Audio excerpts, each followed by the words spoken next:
Hi, welcome to ATV. Vijayashanti Telugu Tamil భాషలోనే కాకుండా బాలీవుడ్ చిత్రాల్లో నటించి ఆ తర్వాత రాజకీయాల్లో రాణించారు. ఈ మధ్య ఏ వేదికలపైనైనా కనిపించట్లేదన్న వార్తలకు చెక్ పెడుతూ విజయశాంతి ఢిల్లీ వెళ్ళి మరీ ఎమ్మెల్సీ సీటును సొంతం చేసుకుంది. ఎన్నో విభిన్నమైనటువంటి పాత్రలలో లేడీ అమితాబ్గా స్టార్డంతో కొనసాగుతున్న రోజుల్లోనే పొలిటికల్ ఎంట్రీ ఇచ్చి బీజేపీ పార్టీలో చేరారు. ఆ తర్వాత జరిగిన రాజకీయ పరిణామాల్లో భాగంగా బీజేపీకి గుడ్ బై చెప్పారు. తల్లి తెలంగాణ పార్టీ స్థాపించి ప్రత్యేక రాష్ట్రం కోసం ఉద్యమ బాట పెట్టారు. తెలంగాణ ఉద్యమ కాలంలో పార్టీని అప్పటి టీఆర్ఎస్లో విలీనం చేశారు.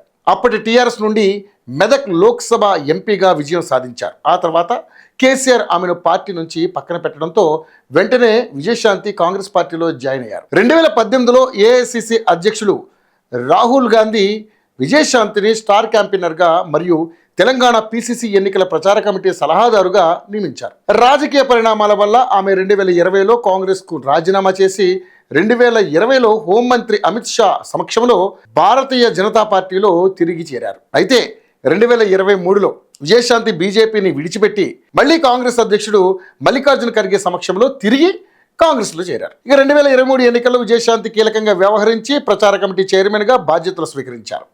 మళ్ళీ రాజకీయాల్లో టర్న్ తీసుకుని యాక్టివ్ అయ్యారు. ఇదిలా ఉండగా హస్తం పార్టీలో చేరిన తర్వాత ఆమెను పార్టీ నేతలు పెద్దగా పట్టించుకోలేదు. కాంగ్రెస్ పార్టీ రూలింగ్లోకి వచ్చిన కొత్తలో సోషల్ మీడియా వేదిక ఎక్స్లో ట్వీట్లు చేస్తూ ప్రతిపక్షాలకు చురుకులంటించింది. ఇదిలా ఉండగా విజయశాంతి పొలిటికల్ చాప్టర్ ముగిసినట్లేనా అన్న చర్చ జరుగుతుండగానే అనూహ్యంగా ఇటీవల ఫైర్ బ్రాండ్ విజయశాంతి పేరు తెర మీదకి వచ్చింది. కాంగ్రెస్ జాతీయ అధ్యక్షుడు మల్లికార్జున ఖర్గే రాహుల్ గాంధీ చొరవతో రాములమ్మను ఎమ్మెల్సీ అభ్యర్థిగా ప్రకటించారు. అనూహ్యంగా విజయశాంతి ఏకగ్రీవంగా ఎన్నికయ్యారు. గతంలో తెలంగాణ కాంగ్రెస్ వ్యవహారాల ఇన్ఛార్జిగా బాధ్యతలు నిర్వహించిన Manikrao Thackeray AICC general secretary KC Venugopal చొరవ వల్లే విజయశాంతి ఎమ్మెల్సీ అయ్యారని తాజాగా వార్తలు వస్తున్నాయి.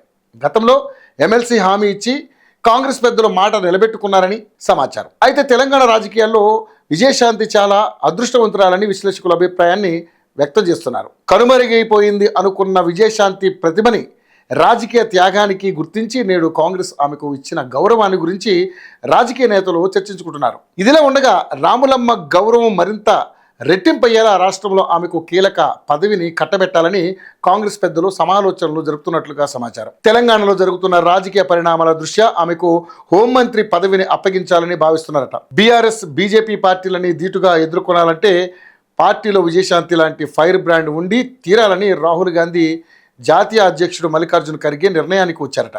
అయితే విజయశాంతికి ఎమ్మెల్సీ పదవితో పాటుగా కాంగ్రెస్ ప్రభుత్వంలో కీలక మంత్రి పదవిని కేటాయిస్తే రాములమ్మ మరింత ఉత్సాహంగా పార్టీలో కీలకంగా వ్యవహరించనుందనే అభిప్రాయాన్ని ఢిల్లీ కాంగ్రెస్ పెద్దలు వ్యక్తం చేస్తున్నారు. తెలంగాణ రాజకీయాల్లో విజయశాంతిని అదృష్టం వరించిందని, రాములమ్మ ఎమ్మెల్సీతో పాటు క్యాబినెట్లో చోటు సాధిస్తే డబుల్ బొనాంజా కొట్టినట్లేనని పలువురు రాజకీయ నేతలు అభిప్రాయాన్ని వ్యక్తం చేస్తున్నారు.